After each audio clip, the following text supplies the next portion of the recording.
My editor's gonna see all the behind the scenes stuff. Yeah. Okay, you guys have read the title, you know what the video is about, but everyone's experience is different, so I brought in some backup, my other very foreign friend. Yes. Here, and we have lived in Japan collectively for how many years now? For me, it's 3.5. It's about 10. About 10 years collectively. So we have had the full foreigner in Japan lifestyle, and we thought we'd share some of the things that we found the most difficult, but also maybe some solutions on how we've dealt with it. Do we have solutions? Well, spoiler alert, a lot of them is just have a Japanese person do it for you. Or just deal with it. Or just deal with it. Sasuga Nihon. So we're gonna take turns going over the top 10 things we found most challenging or difficult about being a foreigner living in Japan. Okay, so I'm gonna start. So number one, the thing I've had, I don't know if you've had this too, a lot of trouble with is my American phone number. So I lived in America obviously for most of my life and I had an American phone number, and then when I switched to Japan, you can't just get like a Wi-Fi or SIM card or anything. You have to have a whole new Japanese phone number. But the problem then is if I'm trying to log into some of my old accounts that I've registered with my American phone number, say, I don't know, Facebook, not that anyone uses Facebook anymore, it's like, okay, we have to verify your account. We're gonna send your American phone number a text. Please verify the number. And I'm like, oh no, what do I do now? I don't know, have you had this too? I haven't had it with my like old phone number, but I have it now when I go on holidays to Australia. So yeah. Fun story, like I wanted to pay my editor and I do it through PayPal, and to log into PayPal I have like the two-step security. Yeah. And I was like, yes. I can't pay you until I get back to Japan because my phone's in Japan. And I always get like a temporary SIM card in Australia, and I was like, I am so sorry, please believe me. I swear it's not me. Yeah. So solutions I found for this, I'd like to hear none. Oh. No, I have a couple. So I do, luckily for me, my family kept my old American phone number, so I can turn on overseas data to briefly activate my... Oh, you do that? Yeah, and I get charged with a $10 fee each day that I... Because that's... Oh, it's just $10? Well, I have Verizon, so Verizon's okay. like plan is one day is $10 overseas, so I'll turn it on, and then I can receive texts very briefly from my like American number. If you got rid of your American number, like if you're, like my family was gracious enough to keep it for me, you could probably call the company, maybe. That's what I've had to do in a couple cases. I've had to call and tell them like the situation, then register my new Japanese phone number. But beware, some like companies, they only offer their product or app in America, so you can't even use it in Japan. But that's been a constant headache for me. It's a very different topic. Okay. For me, I have a lot of dietary requirements, and whenever I go into restaurants, I find it really challenging and frustrating how many times like I want to like just remove an item from, for example, a burger or like a dish, and they often like say, oh, kakuni shimasu, and I have to go check with the waiter, with the chef. Every single time, like Sarah will ask a question. I don't think we've ever been to a restaurant where you've asked a question and they're like, they know it. They never know it. They're like, oh, I don't know. I have to go ask someone. I'm not used to questions. And like, I'm just like, you know, is there any seafood in it? Is there any pork? Like, they're my basic ones, but sometimes I just want to remove something, like no bonito. And it's just like a whole process, and like people have given me crap, like my Japanese-based friends, foreigners, and it's just tiring, and I feel like I'm like a burden, but I'm like, I just don't want to eat certain things. No, they're very the service is good if you don't change anything. If you follow the script. Yeah, if you follow, you know, the whole... Yeah, I feel like we're both from countries where it's super common to customize your order, and they can pretty much do anything that you want. But here I feel like there's the mindset of like, it is how it is, like, and you know. My favorite story ever is once I went to a restaurant, and this wasn't me actually, it was someone else I was with, and we ordered like food. It was like I think it was a seafood place, and you don't eat seafood. No, but no, like it wasn't about me. It was like it was maybe like they got a donburi and they wanted some soy sauce on it, so like they started pouring the soy sauce, and then the waitress came out and she's like, no, you're not allowed to do that. And then like my friend was like, but I want to like flavor it. And so they didn't want her to adjust like the dish. But like, you know, I mean, I get that they have their own preference and everything, but like if someone wants to customize it, Was it like a fancy place? No, it was like a $10 dish. It was nothing special. Yeah, it wasn't like an omakase sushi or something. So. Omakase means like I'll leave it to you kind of, so it's kind of like you're telling the chef like, give me the course that you prepared like the best. And there's this idea sometimes that it's like they perfected this exact recipe, so you need to eat it as is because it's perfect how it is. I get that. I understand, but I feel like no, for a $10 plus like for me as well, like a lot of the time I'll be like, oh, can you not add like this fish into it, or like the meat, can you remove the meat from the yakisoba? And they're like, but there won't be any flavor. Like this happens, this happens all the time, and I'm like, that's fine. I love plain things. Like, spoiler, there was still flavor. Yeah, there's still flavor. It still has everything. It's just like no meat. And so I feel like the Japanese people, they often assume that like all the flavor comes from the meat, and like I'm sure it does. Like add things to it, but like, you know, just let people enjoy, you know. Yeah, people's taste buds are different. Okay, so my next one is something that nobody tells you about, like when you're planning and moving to Japan, and that even when you get to Japan, they still don't tell you about. But when you get to Japan, there's actually several things that you need to do, and you need to go to your city hall, basically a kyakusho. Like, so whatever ward you're in, you'll have a city hall. And right off the bat, the first thing you need to do is you have to go declare that you moved to the ward. So even for Japanese people, anytime you move to a different like district or city within Tokyo, you have to go and declare like, hey, I live here now. No one tells you that. I didn't know that at all. My Japanese friend told me I had to do that. I had no idea otherwise. And on top of that, there's a couple other things. So I think I've said before, I was a language student my first 2 years here. As a language student, you don't have to pay the normal insurance rate. You get a reduced rate as a student. And I was like, oh, that's cool. I don't have to like worry about insurance that much. So 2 years pass, I go through language school, and then after language school, after 2 years, I get this massive bill for essentially something equaling like $5,000 of like, hey, you owe this in insurance. I'm like, what the fuck? I thought like my student rate was, you know, a couple hundred like yen a month. Yeah. Turns out I didn't know, but I had to go to my city hall and tell them, hey, declare myself as a student, so they send me the reduced rate. I didn't know that I had to declare that. So then I had to go to my city hall again and tell them like, hey, actually all that, I was a student that entire time. I had to prove it. Of course, this is all in Japanese, very, very stuffy, formal Japanese, so it can be very difficult too. I had to pay back only the student rates of insurance. I feel like the problem with this is that you'd assume that they'd calculate the amount and then send out these like slips, because every like, I don't know, month or so you'll get a slip in the mail. Yeah, it's all in Japanese too. as well, and it's in a really big document. Yeah, I still get things in the mail and I'm like, I'm gonna ignore this because I don't know what this is. And it's just like, I've got a pile of them. Yeah. But yeah, I just think it's not fair that they, because when I first moved here, I was a ryugakusei in university and study abroad. So yeah, I just kept paying like the amount, and I realized, I think this is what happened. I realized this is wrong. So then I went and got a refund. So you can do that, I believe. That's good to know. I didn't know that. And you have to go, did you go to the konbini to pay it? Yeah, and also with the konbini payments, there's like a deadline, and I've missed that deadline, and they will chase you up with that deadline. And I mean, fair enough, but like, I just wish there was like a simpler system, because I'm like, I want to pay everything, but like, I just get overwhelmed. Yeah, and you, like Sarah said, you get these letters in the mail being like, they don't make any sense. They're all in Japanese. They're super convoluted. There's no online system to do any of this. And so you just get these letters, you tend to like, I don't know what this is, I'm gonna ignore it. But then you miss your deadlines, and they keep track, they keep charging you.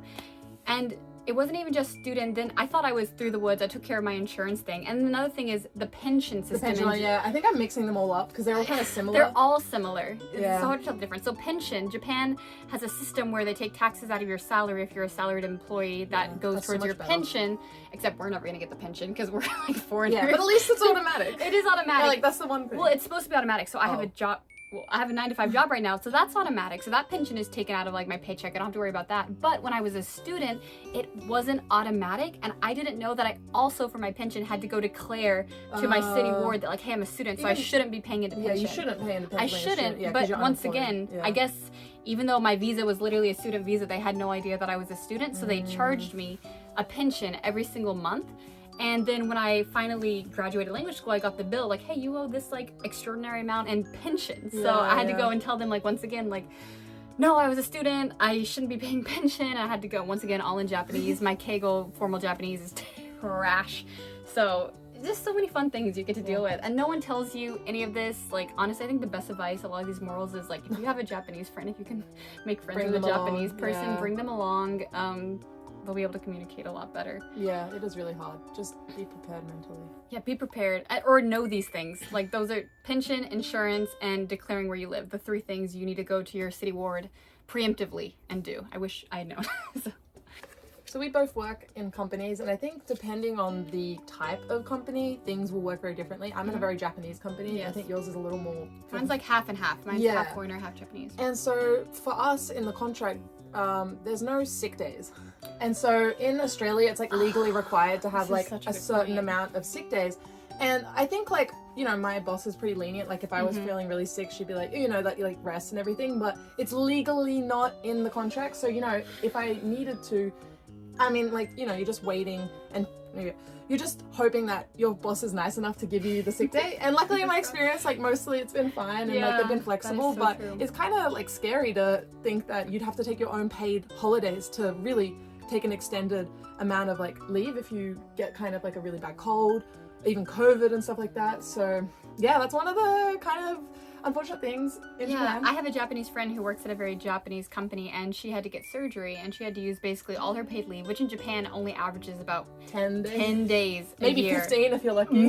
If you've been working there, you're lucky. Yeah, But like 10 is 6 the years. standard. I started with 10 days is what my company offers me. Luckily, my manager is like really chill and kind of understands, so if I need like some leeway here and there, they offer it. But once again, like Sarah said, you're kind of relying on the grace of your manager in a lot of cases. It's not, none of that's covered, and there's no sick days in Japan. Yeah, that's a really good point. I don't know. Is that legally required in America too? Yeah. Okay, good. You have 6 days in I'm sure America. Europe's the same. And Europe's Australia's way the same. better. Yeah, so Australia's way I don't better, know what the amount in Australia is. We just don't have maternity leave in America. Really? You didn't know? Yeah, a lot of people don't know that. America's one of the only developed countries without maternity leave. That sucks. Yep. Even Japan has that. Oh, I know, right? That's pretty bad. Yeah, you're Japan fine. has Yeah, it. damn. Yeah, no But maternity leave. that's like some of the lesser heard things about Japan. Like, yeah, there's not a lot of paid leave, but then on top of that, no sick leave. So good luck. Don't get sick. So when you move to a new country, obviously, what's a big thing you need? You need a bank account. You need a bank account in the country. And don't worry, the process in Japan for getting a bank account is super easy and foreigner friendly. And of course, I'm lying. It's super difficult. I don't know how your process was. You can tell me too. But a lot of people, when you first come to Japan, if you're on a student visa or if you've only been here for a certain amount of time, you don't have access to all the big banks that most like Japanese people use. There's a bank called Yucho, which what's the abbreviation? Japan Post Bank. Yeah, Japan Post Bank. And this is kind of like they'll take anybody. They'll take anybody of banks. It's a lot of people's first bank. You have almost no requirements for like signing up, except I think you need to be in Japan for at least a year. That's it. But you can get Really? one. Do you need that? Yeah, it's like it's either 6 months. I'll have to look it up. Okay. It's either 6 months or a year. But they'll take anyone, they'll open up a bank account, but you have to go to one of these locations in person and you have to fill out a very complicated form in Japanese, and it's of course all in Japanese.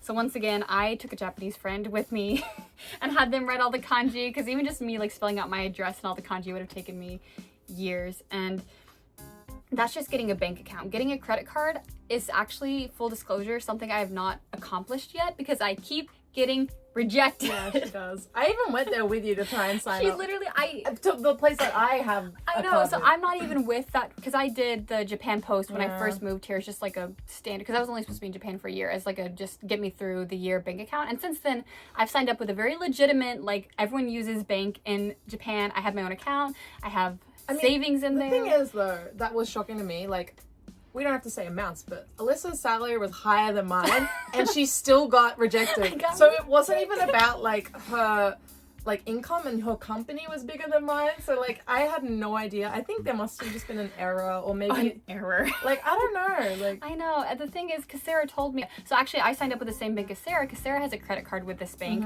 And I was like, and she told me like, hey, if you get a bank account here, they're likely to accept you for the credit card. So I was like, okay, great. I set up the bank account. Once again, setting up this bank account was difficult. We scheduled a meeting. I brought. Get yourself a Sarah-san. That's what you need. That's a solution. It didn't work out. You only got half the card. I know. Well, I got to set up the bank account, but I applied for the card. Yeah, I got a debit card. And then I applied for the credit card and I got rejected, even though I had lived in Japan for over 3 years at that, or 2.5, 3 years at that point. I had a really decent, for Japan, I had a really decent salary. Yeah. And they rejected I don't me. really know what it is. This one is something you're just gonna have to accept when you move to Japan. No solution, just It's accept. not. It's called something. It's something called natural disasters. Oh. Yeah. Like I think that's a really big thing coming from a place where there wasn't really much happening. Like, you know, Australia, Sydney. Well, Sydney, yeah, because like if you're in certain parts of Australia and there's flooding and everything, but in Sydney it was pretty like safe.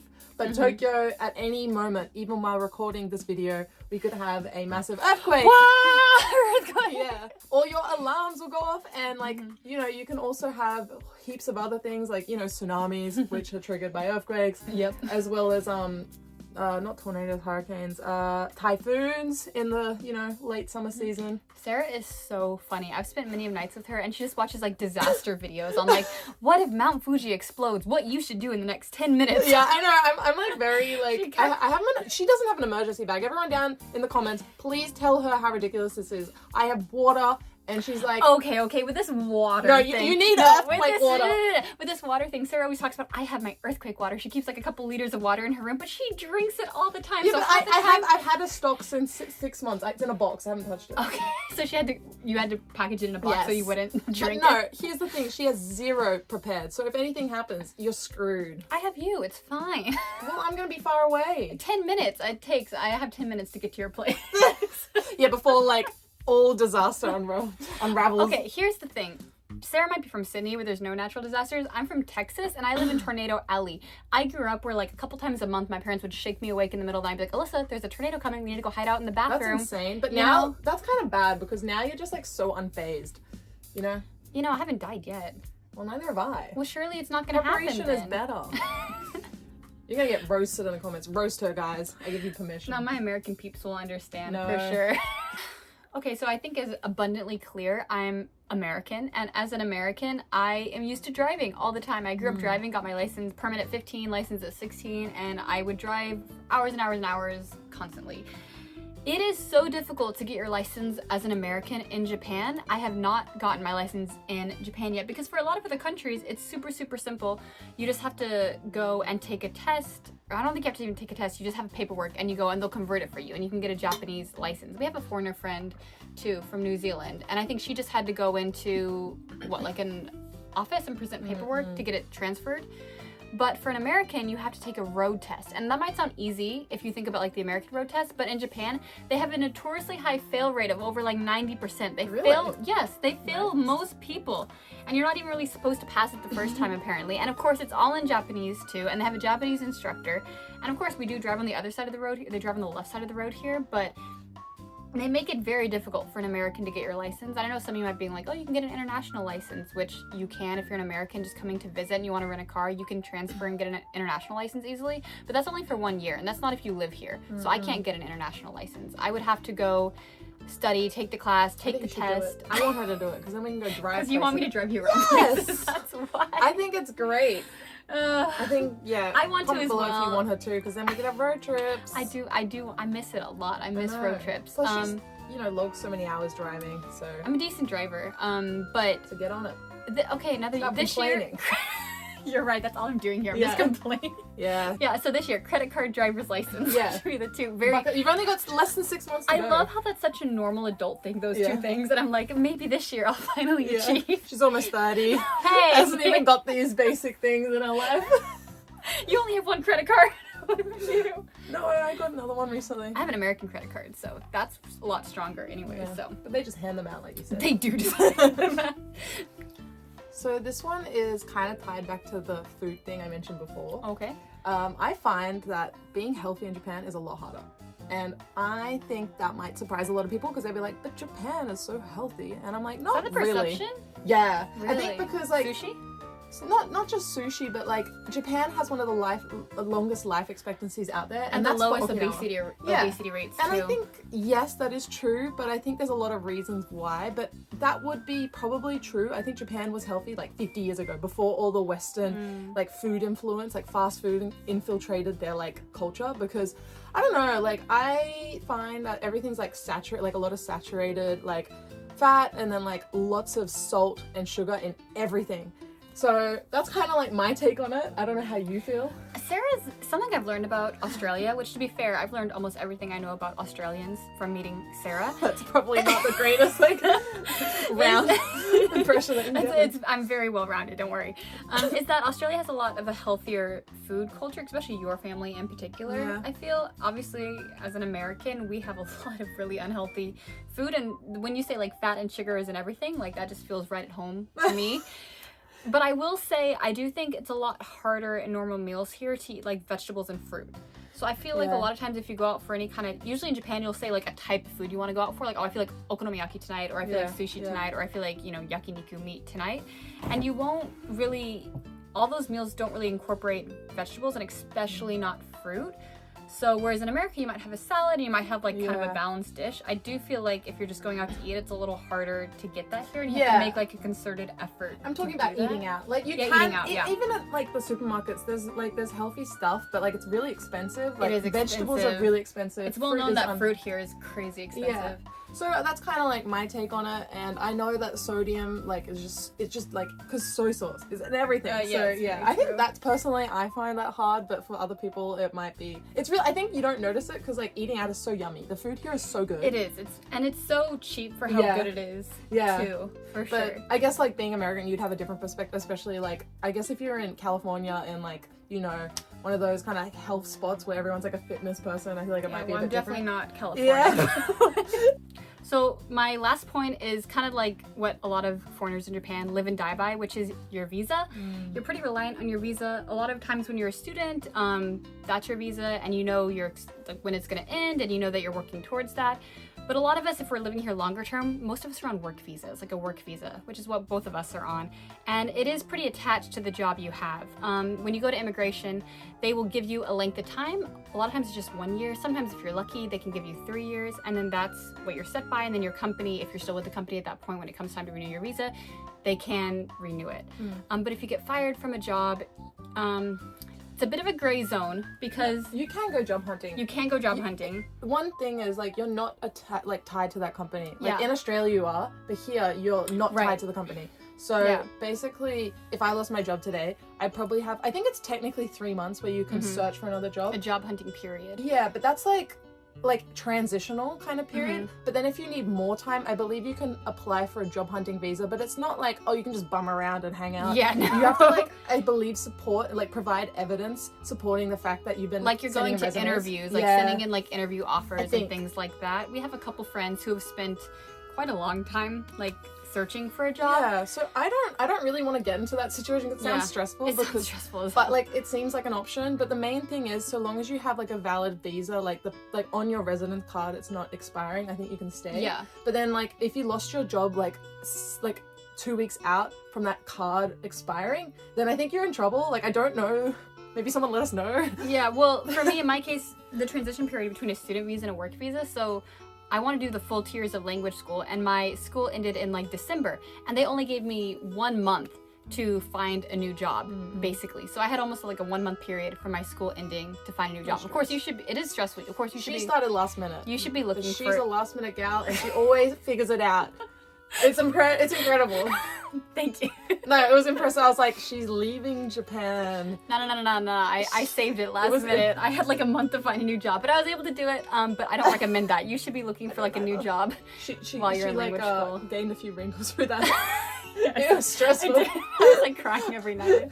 So this is only like my fault, but it's okay. It all worked out. Point is though, I know it's impressive. Your whole life like revolves around these deadlines on your visa too. Like if your work visa, like if you only got a year, if that year's coming up, you need to make sure you're on top of that. Your company's like renewing your visa because whatever date is on your residence card that your visa expires with, if you do not have a new visa by that date, you are in trouble. You're in trouble. You got to go home. So your whole life kind of revolves around. Also, I want to tell everyone, if you do change jobs in Japan, like or change companies, make sure you inform immigration because that's something really important to do. This ties back to one of my earlier points, which is like, you got to tell. People don't tell you that they don't tell you that you need to do this. But like, just a heads up, do that because it can have implications in the future when you want to renew. So just keep it in mind. Yeah, another one of the things that they don't tell you that you need to do, but can become very important if you don't do it. Yeah. Well, my last point is that there are a lot of unwritten rules in Japan, and that's really hard to deal with. I mean, there's a lot that I've like kind of picked up through living here, and I have a lot of Japanese friends, but sometimes like even for Japanese people, these rules are like mind-boggling. They're like, I don't know why we're doing this, but let's just do it. And it's like, but why? But it's hard to like deal with it when it doesn't make sense. I think for one, I don't know, this isn't so much a rule, but an example for me comes with like, there's a whole unwritten language here too, where when people suggest things, a lot of times that's them telling you to do it instead. So one time I went to language school, or I had to go take a test at my language school, and I went in and I sat in a room and I was taking the test. And then my sensei, my teacher, comes in and she's like, oh, Alyssa, are you comfortable? This room doesn't look that comfy. I can sit you in like a better room if you want. I'm like, no, this is fine. I don't mind it. She's like, no, really? Like, there's no window in here. I can get you a better room. And I'm like, no, honestly, like, it's fine. And she's like, no, really? I can give you a better room. And then on like the third time it clicked. She's telling me I can't be in this room and I need to like Wait, change were you taking a rooms. Test? I was taking a test. Were you meant to be in that room for the test? They told me originally to go into that room. Yeah, the school told me originally to go into that room, but I guess they made a mistake and someone else needed that room. But instead of just telling me like, and it was all in Japanese too, so even like some of the subtext is probably lost on me, but like she was telling me that like, hey, I needed to change rooms, but she never came out and said like, you need to change rooms. She was like, hey, let me get you a better, like if you want. Okay, so those were just our main challenges that we've faced over time. Obviously, we both love living in Japan so much, but there's a lot about the custom, the culture, and the language that we don't really know, and that a lot of times you aren't explicitly told up front, so you just kind of have to figure it out yourself. So if you're planning on living in Japan, or if you're planning on living in Japan, hopefully this like flags some things you might need to be aware of. Yeah, and most people get through it. It's just kind of hard at first. Yeah, we're still here. We got through it. The best advice I can give, honestly, is if you can make friends with a Japanese person, that's probably the best thing you can do. Yeah, to like for a lot of your ones, for sure. Especially for mine, yeah. A lot of the for mine, like, you just gotta suck it up. That's the theme for Or Sarah's. conform. You just gotta conform. But I have not conformed. I love living here, but there are definitely, you know, difficulties. But that said, no country is easy. I would still probably have different things if I lived in another country. Yeah, so, for sure. And with the language thing too, like obviously we both moved to a country with a very, very different language and culture than our own. So there's gonna be things that are roadblocks. But we both love it here, and yeah, let us know if there's something that you kind of consider is difficult. let us know. Do we miss something? What do you guys have, like, if you've lived or moved here? What's a challenge y'all had as well? Yeah. So, alright. Until then. Thank you. Thank you for joining me today. Yeah, I don't know how you end these things. Sayonara? I say Jane. Bye, Jane.